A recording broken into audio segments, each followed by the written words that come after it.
on the 21st of November 2022.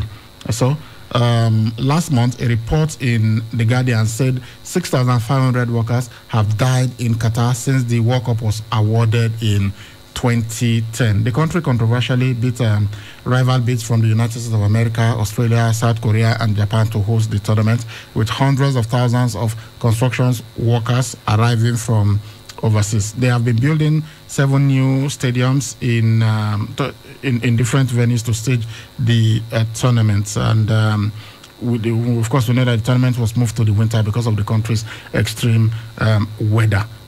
Unfortunately, in life, when you build all these architectural masterpieces, it seems like, despite all the safety measures you put in place, construction workers die. It's quite unfortunate, but it's something that usually happens. I mean, it would be a miracle if you are able to construct a stadium from beginning till the end, or you are able to construct a wonderful bridge and nothing like that happens. And when we were growing up, we used to hear that what they say, what the foremen or the supervisors, what they say to announce that when you hear that, we've lost one spanner, they're actually saying that spanner is a metaphor representing a human being. They're actually telling you that a worker has died. So it's quite sad that sometimes, unfortunately, these things will happen. That's no matter the safety measures you put in place. But when the conditions are terrible, when the conditions are so bad, just because especially when the workers are not citizens of that country, when they are migrants, and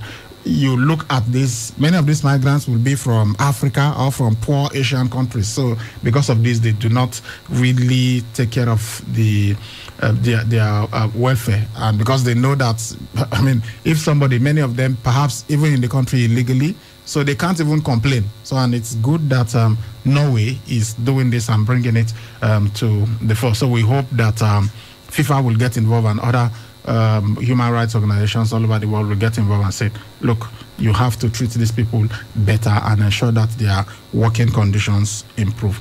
All right, that is what's going on in football. Let us go to basketball now and look at the results from the NBA.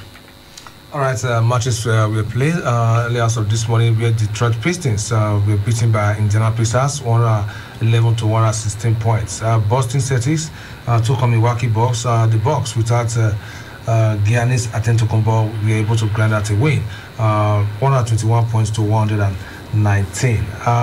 Denver Nuggets lost to Toronto Raptors, 111 points to 135 points, while Orlando Magic beats Phoenix Suns 112 to 111 points. Elsewhere, Cleveland Cavaliers were winners over Chicago Bulls, 103 points to 94. Charlotte Hornets beat Houston Rockets, 122 points to 97 points. Dallas Mavericks were winners over Minnesota Timberwolves, 128 points to 108 points, while Memphis Grizzlies beat Oklahoma City Thunder 116 points to 107.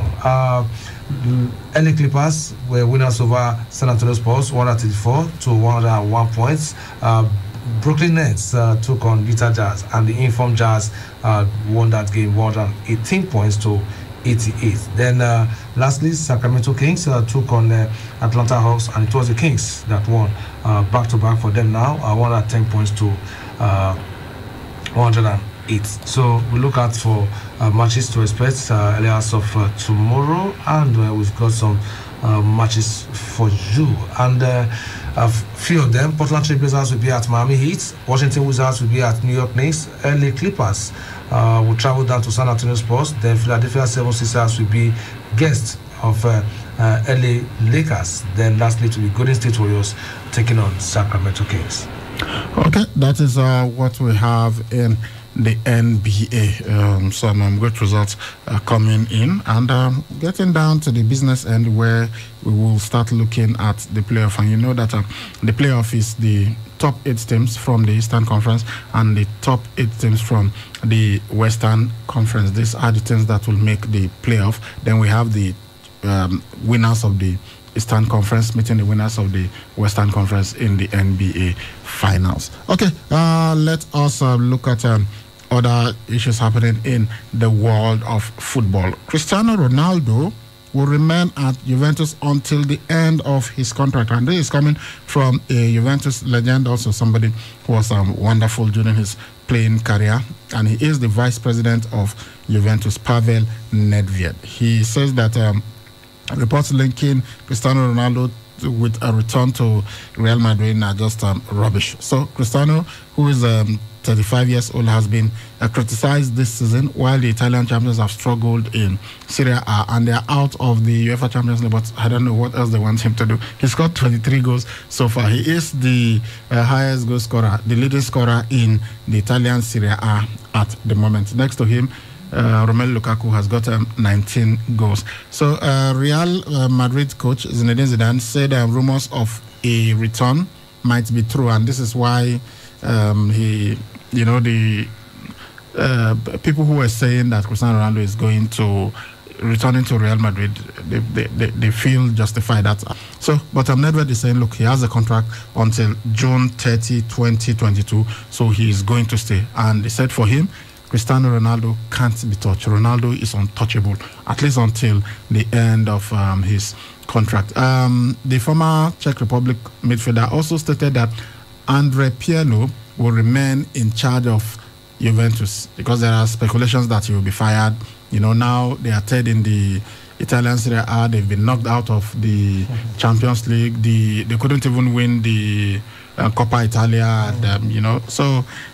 So many things going wrong, and they're beginning to ask questions. So why did you fire Maurizio Sarri and you brought in Andre Pirlo, who is not ready, does not have the pedigree to do the job? But Nedved is saying, look, forget it. He is going to stay. Let me quote him. Pirlo